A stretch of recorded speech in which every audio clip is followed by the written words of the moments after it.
айтамыз.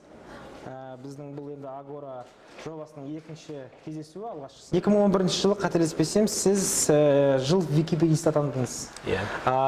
Бұл ат не үшін беріледі? 2011 жылы шында да үлкен Викимания деп аталатын конференция өтті. Бұл жыл сайын бүкіл дүние жүзіндегі Википедияны жасайтын адамдардың конференциясы. Онда барлығы жиналып, әртүрлі тілдегі Википедиялар қалай дамып жатыр, оны дамыту үшін не істеу керек, сол талқыланады. Соның негізін қалаушы Джимми Уэллс деген кісі бар, сол кісі келіп ашады, жүргізіп отырады. Сол басшысының тағайындаған жыл сайын беретін Global Wikipedian деген бір атағы бар екен. Сол жылы қазақ Википедиясы өте тез өсті. 7000 мақаладан біз сол жылы бірінші жылы 100.000 мақалаға дейін өстік. Мақаладан бұрын Википедиядағы мақалалар жазатын адамдардың қауымдастығы өсті. Соны сол үлкен конференцияда атап өтті, біз оны білген жоқ, біз аяғында осындай атақ беріп сыйлық тапсырды, бірақ ол жеке маған емес, жалпы сол қазақ Википедиясының дамытуға үлес қосқан барлық қауымдастыққа берген сыйлық, соған көрсетілген құрмет және қазақ Википедиясының дамуын осындай бір ғаламдық деңгейде атап өту. Сол тұрғыдан өте маңызды болды. Қазір қазақ Википедиясында 225.000 мақала бар. Оны тұрақты түрде өңдеп дамытып отыруға шамамен 500-дей адам қатысады. Ай сайын қазақ Википедиясының 20 миллион беті қаралады. Яғни ай сайын 20 миллион рет адамдар қазақ Википедиясының мақалаларын ашып қарайды. Бұндай көп қаралатын қазақша басқа сайт бар ма, мен айта алмаймын. Менің ойымша ең жиі, ең көп ашылатын сайттардың бірі қазір осы, қазақ тілінде жұмыс істейтін. Неге біз үшін бұл сондай маңызды болды? Википедия бұл тек қана энциклопедия емес.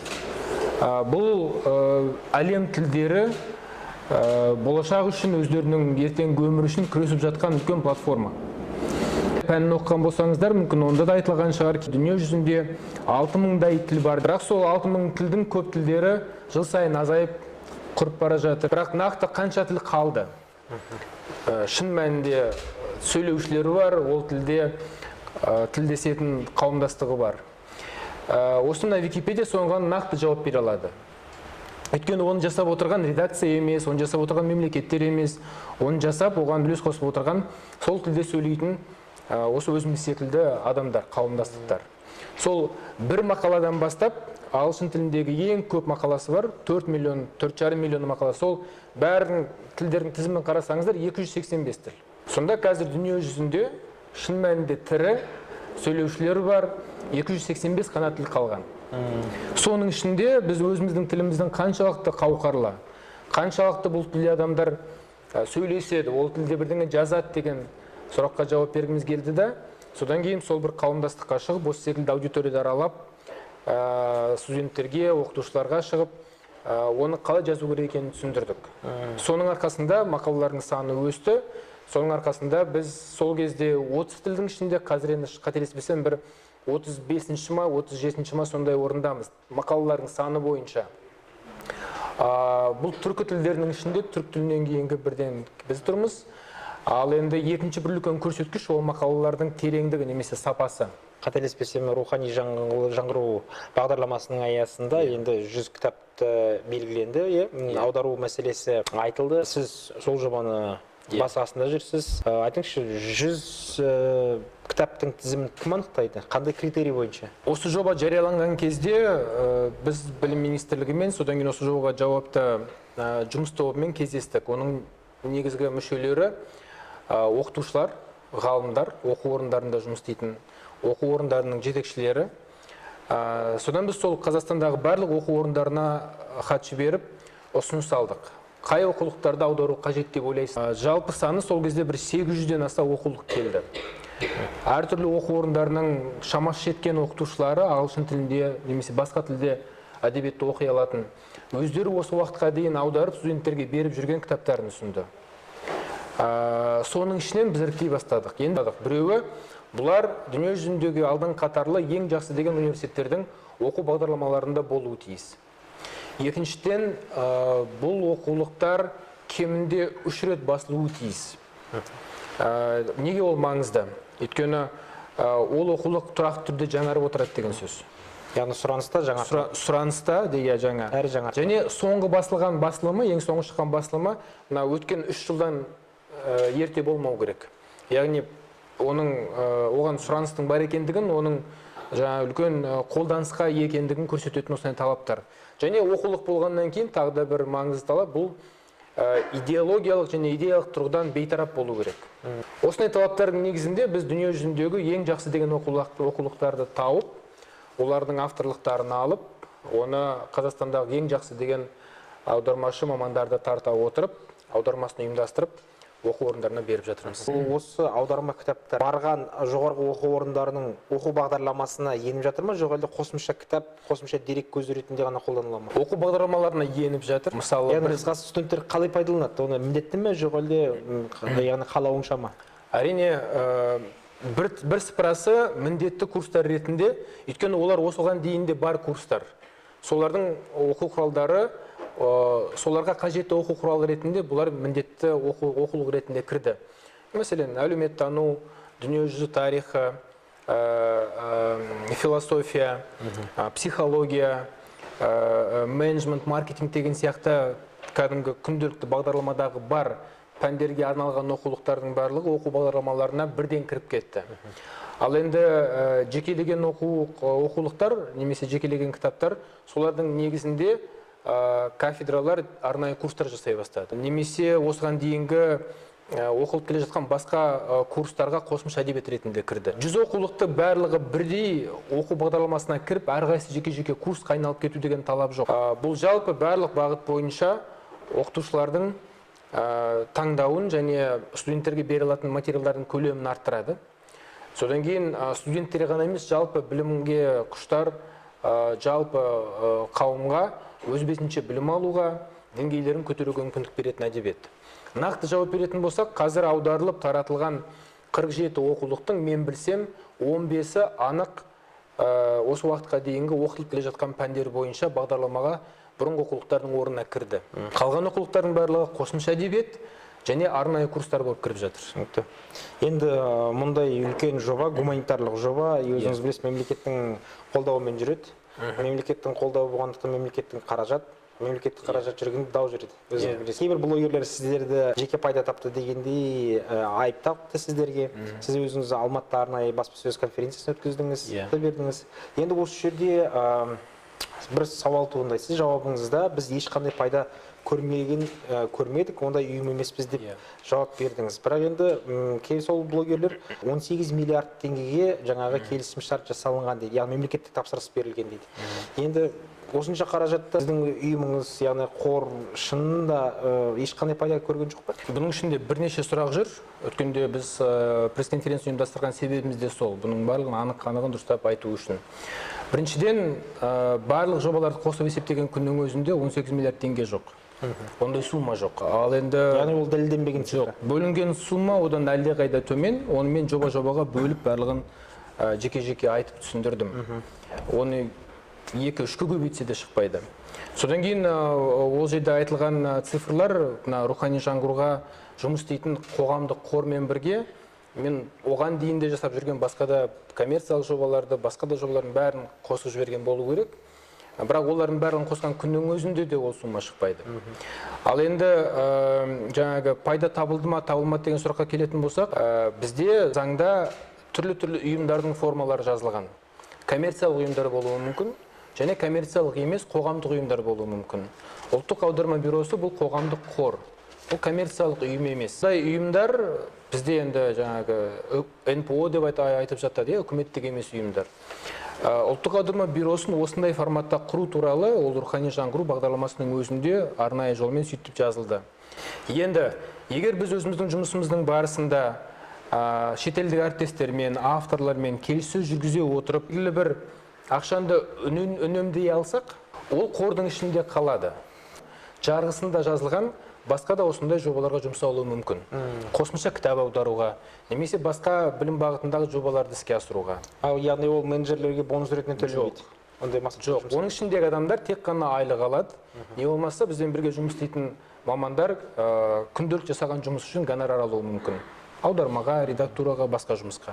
Түсінікті. Сіздің ұйым Қазақстанға алып келген жаңа жобаның бірі ол e-learning болды, яғни электронды оқыту. Кезінде біраз депутаттар да бұл бастаманы сынға алды, білім саласының сарапшылары да сынға алды. Осы e-learning деген былай қараған кезінде бүгінгі күннің заман талабына сай бір білім беру моделі секілді. Бірақ жыл жабылып қойылды. Бұл неге байланысты? Министрлердің жиі ауысуына ма, жоқ әлде ол отандық білім жүйесіне сәтті енбей қалды ма? Себеп неде? Ол бүкіл әлемде дамып жатыр. Бізге ұнасын, ұнамасын, біз жасайық, жасамайық, ол индустрия алға қарай кете береді. Егер оны біз жасамасақ өзіміз үшін, бізге оны біреу алып келеді. Көрші елдер келеді, европалықтар келеді, ол солай жүріп те жатыр. Бұған қарсы тұру мүмкін емес. Өйткені бәріміздің қолымызда неше түрлі гаджет бар. Бәріміздің үйімізде компьютер бар. Интернет барған сайын жылдамдығы артып, бағасы төмендеп келе жатыр. Осы технологиялардың барлығы білім беру мақсаттарына жұмыс істеуі тиіс. Бірақ оны қалай жұмыс еткіземіз? Қайтсек, балалар, оқушылар, студенттер осы гаджеттердің көмегімен білім алу мүмкіндіктерін кеңейте алады. E-learning осы мақсатта құрылды. Мемлекет оны осыдан бір 10 жыл бұрын бастап істей бастады, жалпы дұрыс әрине. Арнайы білім министрлігінің жанында ақпараттандыру орталығы құрылды. Ол кезде мүмкін индустрия әлсіз болған шығар. Қазақстандағы жекеменшік компаниялар болған жоқ көп.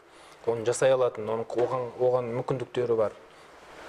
Бірақ біз қолға алып осы жұмысқа кіріскен кезде біз бірден айттық министрлікке және басқа да әріптестерімізге. Біздің ойымызша Қазақстанда осы салаға жұмыс істейтін индустрия күшею керек. Жекеменшік компаниялар көбейсін, келсін. Өйткені біз көп болсақ, онда бәсекелестік күшейеді. Бәсекелестік күшейгеннен кейін баға төмендейді, сапа артады, және мемлекетке оған көп ақша шығарудың керек жоқ.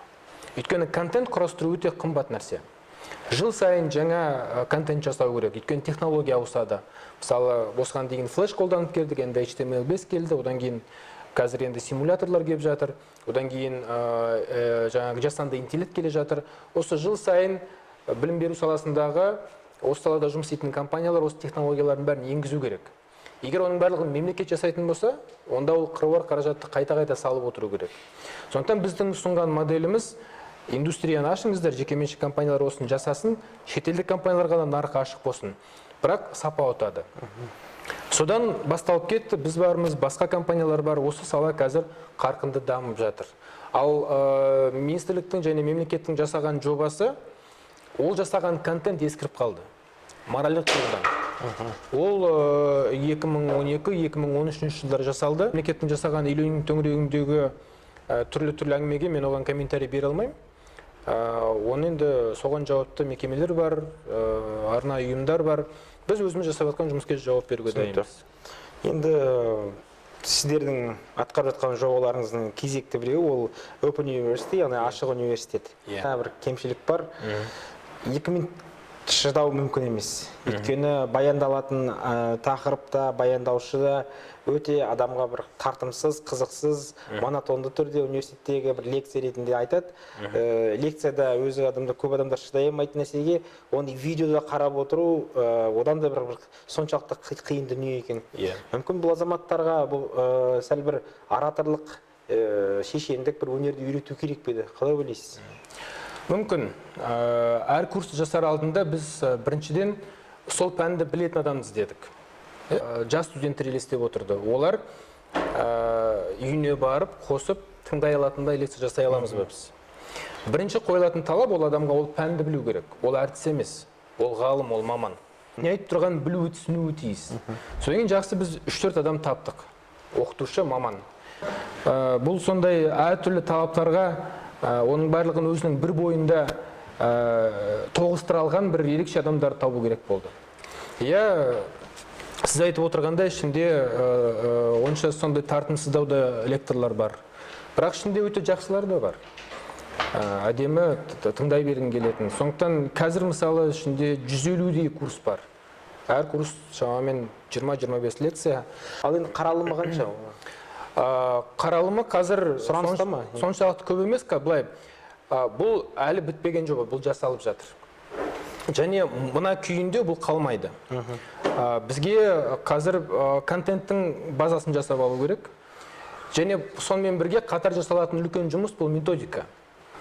Яғни қашықтан оқытудың өзінше қалыптасқан әдістемесі методикасы бар. Ол жай ғана камераны, видеоны қосып қойып, соны қара беру деген сөз емес. Бірақ бәрінен де бұрын біз қашықтан және онлайн оқыту деген дүниені заңға алып кіруіміз керек. Қазақстанның білім туралы заңында бұл туралы бір сөз жоқ. Бірақ соған қарамастан шетелдік университеттер, онлайн университеттер қазір менің білуімше 30 мыңға тарта қазақстандық студентті оқытып жатыр. Егер қазақстандық сондай платформа пайда болып, оның ішіндегі мазмұн, методика, жаңағыдай талаптардың барлығы дұрыс жұмыс істейтін болса, мен сенімдімін, жаңағы шетелдік университетте оқып жүрген студенттердің бәрін біз өзімізге тарта аламыз. Одан да көп тарта аламыз. Енді біздің редакция мүшелерінің де жастарында сұрақтар бар, соларға кезек берсек. Жақсы. Аударма соған байланысты шу шықты. Кейбір ақын жазушылардың тізімде аты жөнді кездеспей қалды. Сол кезде жазушылар одағы айтты, бұл тізімді ұлттық аударма жасады деп. Қаншалық бұл шындыққа жанасады? Сіздер жасадыңыздар ма жоқ? Жазушылар одағы ұсынды ма? Біріншіден, жаңа айтып отырған жобаңыз, бұл да өте маңызды үлкен бағыт. Біздің тарихымызда тұңғыш рет бір уақытта қазақтың 60 авторы, 30 жазушы, 30 ақыны Біріккен ұлттар ұйымының 6 тіліне аударылды. Ағылшын, араб, испан, қытай, француз, орыс тілдері. Және осы тілдердегі ең мықты, ең үлкейген баспалармен бірге жұмыс істедік. Ағылшын тіліне Кембриджбен бірге жұмыс істедік. Испан тіліне Сервантес институтымен, орыс тіліне Мәскеу мемлекеттік университеті Ломоносов атындағы, Қытай тіліне Пекиндегі ұлттар баспасы, француз тіліне Париждегі мәдени ассоциация. Кім бар, аударманы жасап, және сол тілде әдемі басалатын. Солардың бәрін тарттық. Өйткені жауапкершілігі өте үлкен, сапа қамтамасыз ету керек. Ал әдеби аударма бұл академиялық аудармадан да қиын. Өйткені өлең аудару керек, әңгімелер аудару керек. Бұл жерде сапаны бере алатын жалғыз ғана нәрсе тәжірибесі бар, атағы бар, беделі бар. Ең мықты деген аудармашылар сол тілдерде жұмыс істейтін, және оны басып ертең бізбен бірге өзінің абыройымен жауап беретін әріптестер. Сондықтан осылай жасауға тырыстық. Оны айтып отырған себебім, бізден басқа да сондай бір аударма жасалып, оның сапасы өте төмен болып, бізге көп сын айтылды. Сондықтан мен оның кім жасағанын білмеймін, қалай жасаған бәрін білмеймін, бірақ өзіміздің жасаған нәрсеге басымен жауап беруге дайынмын. Енді тізімге келетін болсақ, шынында да бұл өте күрделі мәселе болды, өйткені біздің жазушылар одағында 800 мүше бар. Олардың барлығын ортаға қосу мүмкін емес. Ешқайсысы өзін басқадан кем санамайды.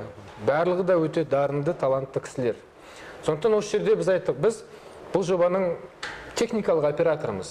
Бізге тізім беріңіздер, содан кейін шығармаларды беріңіздер. Аудармасына біз жауап береміз. Сондықтан оны жасаған жаңағы енді жазушылар одағы өздері ақылдасты. Біз қатыстық, бірнеше рет тізім өзгерді. Енді мен қалай бар солай айтып отырмын. Түптеп келген кезде біз ұлттық аударма бюросы ретінде ол тізімді жасауға ешқандай реті жоқ біз тараптан. Қалай мен аламын да оны бір кісі кіреді, бір кісі кірмейді деп айта аламын. Ол өте үлкен жауапкершілік. Яғни тізімді анықтаған жазушылар одағы. Тізімді анықтаған, жобасын жасаған жазушылар одағы. Жұмыс соны мүмкіндігінше сапалы аударып шығару еді. Ағылшын тілінде сөйлейтін 17 елге кетті. Француз тілінде сөйлейтін 22 тілге кетті. 22 елге кетті. Сол елдердің ең үлкендеген кітапханалары, ең ірі оқу орындары, содан кейін әдеби орталықтары, әдебиетпен шұғылданатын ғылыми ұйымдары. Бәрін санағанда 93 мемлекеттегі 23 мың адреске жетті. Хаттар бізге шынында да келіп жатыр, оны қазір жинақтап басуға дайындап жатырмыз. Мысалы, Францияның президенті Макроннан хат келді. Менің ойымша, елдер арасындағы шын жақындастыратын, табыстыратын осындай жобалар экономика емес, технология емес деп. Енді саясаткердің айтқан сөзі. Мысалы, Техас университетінен хат келді. Сіздердің келген антологияларыңызды біз бірден университеттің әдеби үйірмесіне бердік, олар кеше талқылады деп. Не болмаса, Қазақстан туралы ешқашан естімеген Латын Америкасы мен Африкадағы елдер біздің әдебиетті алып, соны Қазақстанды танып жатырмыз деп жатыр. Менің ойымша, бұны жаңағы жасардың алдында идея өте әдемі болып көрінді. Ешкім бұл керек емес деген жоқ. Жасалғаннан кейін енді керек бейт деп сондайда кейде пікір айтылады. Біз үлкен елдің қатарында болғымыз келсе, онда сол үлкен елдерше жұмыс істей білуіміз керек. Өзіміздің мәдениетімізді сондай жоғары деңгейде таныстыра білуіміз керек. Екінші бір сұрақ. Хараридің кітабын аудардыңыздар ғой. Соған байланысты әлеуметтік желіде тартысушылықтар. Жаңа кейстерге байланысты. Бұны қалай қабылдадыңыз? Юваль Ной Харари деген кісі Оксфордтың тарих факультетін бітірген, сонда PhD қорғаған тарихшы маман. Сол жерде жүрген кезде өзінің студенттеріне арнап адамзаттың қысқаша тарихы деген лекциялар топтамасын жазады. Сөйтіп оны студенттер өте жақсы қабылдап, оқып, талқылап, студенттер бір баспаға беріп жіберген.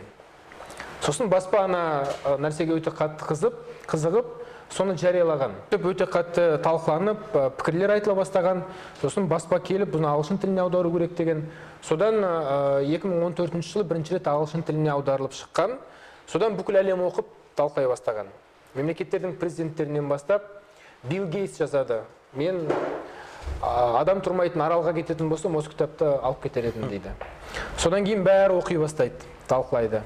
Қазір кез келген үлкен мемлекеттің астанасындағы кітап дүкеніне кірсеңіз, осы Хараридің кітаптары тұр.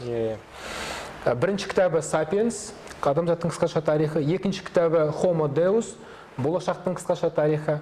Үшінші кітабы 21 ғасырға 21 сабақ деп аталады. Осы үш кітабы шықты, үшеуі де тура осындай 10 шақты тілге аударылып, миллиондаған данамен таралды. Біздің ойымыз осындай бүкіл әлем оқып талқылап жатқан кітапты неге бізде солармен қатар бір уақытта қазақ тіліне аударып таратпасқа. Содан кейін қазақ тіліндегі оқырмандар сол идеяларды әлеммен бірге талқыласа екен. Ол қалындай көзқарастағы адам, жеке өзінің өміріне қатысты, кіммен тұрып жатыр, жаңағы басқа мәселелеріне біз оған қызықпаймыз. Бұл жобаның 100 жаңа оқулыққа Жоқ, бұл 100 жаңа оқулықтың ішіндегі 49-48 кітап емес. 100 оқулық, ол бөлек жасалып жатқан жоба. Қазір әлемде lifelong learning деген бір тренд болып жатыр. Яғни өмір бойы оқу деген секілді. Ал осыны жүзеге асырайын десек, мәселен, Қазақстанның еңбек нарығы осыған дайын ба, осыны бағалай ма? Мысалға, бір азаматтың үнемі экономист болса, халықаралық сертификаттарды алып отыру, оның басқасын, мысалға, жалақы оған әсер ете ме, жоқ па? Сол табиғи түрде өзі келе жатыр. Оған біздің жаңағы нарықты реттейтін заңдарымыз да, институттар да көп ықпал ете алмайды. Технологиялар барған сайын алға кетіп жатыр, контент көбейіп жатыр. Одан кейін өмірдің ырғағы, динамикасы өте қатты өзгеріп жатыр. Осы оқу бітіргеннен кейінгі бір 20 шақты жылдың ішінде журналист те болдым, мемлекеттік қызметкер де болдым, кәсіпкер де болдым, қоғамдық жұмыспен де айланыстым. Бұлардың барлығы бір-бірімен өте тығыз байланысты нәрсе.